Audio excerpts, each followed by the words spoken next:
donnez-moi le dossier de Farba Ngom pour que nous puissions l'étudier et nous défendre.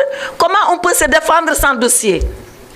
Et hier, j'ai adressé un courrier solennel au président de la commission pour lui dire, en ma qualité de défenseur, devant comparaître le lendemain, c'est-à-dire aujourd'hui, j'ai besoin de disposer des éléments de fait qui sont reprochés à Farba Ngom pour assurer sa défense. Et le président m'a répondu. Le président m'a répondu, et vous savez quoi, mesdames, messieurs les journalistes? Il m'a envoyé comme dossier les lettres de transmission qui ont été écrites entre les différents procureurs. Vous êtes des journalistes, vous pensez que c'est ça un dossier? Est-ce que c'est les lettres de transmission qui accusent Farba Ngom? Est-ce que c'est les lettres de transmission qui constituent les faits pour lesquels on nous demande la levée de son immunité? Les lettres, elles sont là. Je ne peux pas vous les révéler parce qu'elles sont estampillées confidentielles, mais c'est une lettre du parquet financier au parquet général, une autre lettre du parquet général au ministre de la Justice et enfin une dernière lettre du ministre de la Justice à l'Assemblée nationale. Voilà le dossier. Voilà le dossier d'accusation de Farba Ngom. 4 lettres de transmission. Est-ce que ça, pour une commission qu'on a mis en place, mais est-ce que ça, c'est du travail sérieux? Mais mieux que ça, est-ce que vous pensez que l'Assemblée nationale, elle a constitué une commission d'enquête pour examiner 4 lettres de transmission? Vous pensez vraiment ça? Si c'est les 4 lettres de transmission qui sont la commission d'enquête, il n'y avait pas besoin de commission d'enquête. Il aurait suffi tout simplement de venir en plénière et de dire on lève l'immunité de Farba Ngom.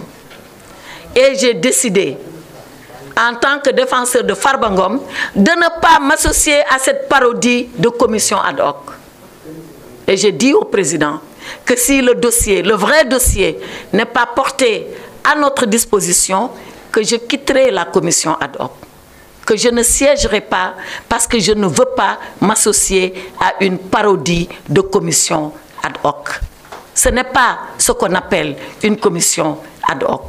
C'est vrai, certains de mes collègues m'ont dit, oui, on n'est pas la justice, oui, on ne doit pas qualifier les faits. D'accord, mais entre ne pas qualifier les faits et connaître les faits, mais il y a quand même une différence. Moi, je veux seulement connaître des faits. C'est vrai qu'il appartient au parquet de les viser. Il appartient à un juge de les qualifier. Mais moi, il me revient le devoir de connaître ces faits-là. Eh bien, l'Assemblée, la commission ad hoc a refusé qu'on connaisse de ces faits. Parce que je leur ai dit, si nous devons faire un travail sérieux, non pas pour Farba Ngom, mais pour chaque député qui pourrait être confronté à une main levée, à une levée de son immunité, mais il faudrait arrêter un principe de procédure. Le principe de procédure, c'est que la justice, qui est un pouvoir indépendant, mais qui n'est pas au-dessus de l'Assemblée nationale, qui est également un pouvoir qui est le pouvoir législatif, qui est un pouvoir fort, qui est un pouvoir indépendant, par respect pour ce pouvoir, par respect pour la séparation des pouvoirs, par respect pour l'autonomie du pouvoir législatif, le judiciaire devrait pouvoir dire aux députés, pour lever l'immunité de votre collègue, voilà au minimum les faits que je voudrais porter à votre connaissance.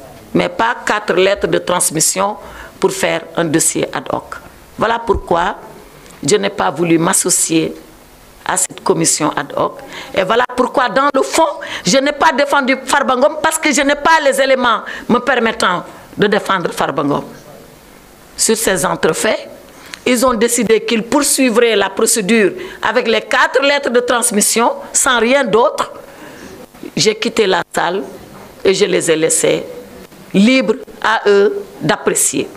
Mais ce que je voulais dire, c'est que la levée de l'immunité parlementaire d'un député est un acte absolument grave. Absolument grave. C'est l'acte par lequel l'Assemblée nationale livre un de ses membres à la justice pour que la justice puisse enquêter. D'ailleurs, sans préjudicier de rien. Mais avant de procéder à cette livraison, l'Assemblée nationale doit au minimum avoir un minimum de contrôle et de retenue. Eh bien, c'est ça qu'on n'a pas eu aujourd'hui. Et nous considérons que cette Assemblée nationale est toujours à la remorque du gouvernement. Chaque fois que le gouvernement a demandé quelque chose, on s'est précipité sans analyse de répondre aux désirata du gouvernement. Rappelez-vous, on nous a dit qu'il faut supprimer le Haut Conseil des collectivités territoriales. On l'a fait dans l'urgence. On nous a dit qu'il faut supprimer le Conseil économique, social et environnemental. On l'a fait dans l'urgence. On nous a dit qu'il faut radier Barthélémy Diaz. On l'a fait dans l'urgence. On nous a dit qu'il faut radier le député Thierno Alissi. On l'a fait dans l'urgence. On nous a dit oui, il faut voter la loi de finances dans l'urgence en violant la loi sans débat. On l'a fait en violant la loi sans débat. Et aujourd'hui, on nous dit lever l'immunité parlementaire. Alors, c'est quoi être député au Sénégal? C'est quoi l'Assemblée nationale au Sénégal? C'est un bâtiment avec un drapeau qui flotte au-dessus et des députés qui répondent au gouvernement. Ce n'est pas l'idée, ni la conception, ni la définition qu'on se fait d'une vraie Assemblée nationale autonome, souveraine, dans le respect de la séparation des pouvoirs. Voilà toutes les raisons qui me font penser que cette législature, si elle n'est pas mal partie, elle n'est pas bien partie non plus, et nous le déplorons. Voilà ce que je voulais dire à titre liminaire. Je vais laisser maintenant au président Djimo Souaré, qui nous représente dans la commission, vous dire ce que la commission a décidé. Merci. Merci, Madame la Présidente, honorable députée.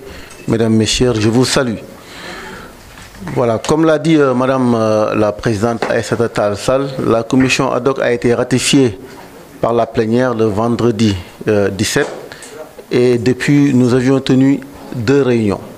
La première le vendredi 17 à 13 h pour former le bureau de la commission ad hoc et établir notre calendrier de travail.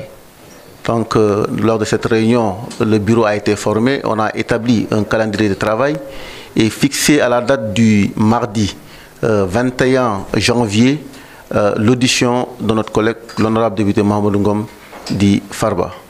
Mais au préalable, j'avais demandé en tant que membre de la commission ad hoc, j'avais demandé au président de disposer des documents qui nous permettraient, en tout cas, d'avoir les éléments d'appréciation pour juger de la levée de l'immunité parlementaire de notre collègue ou non.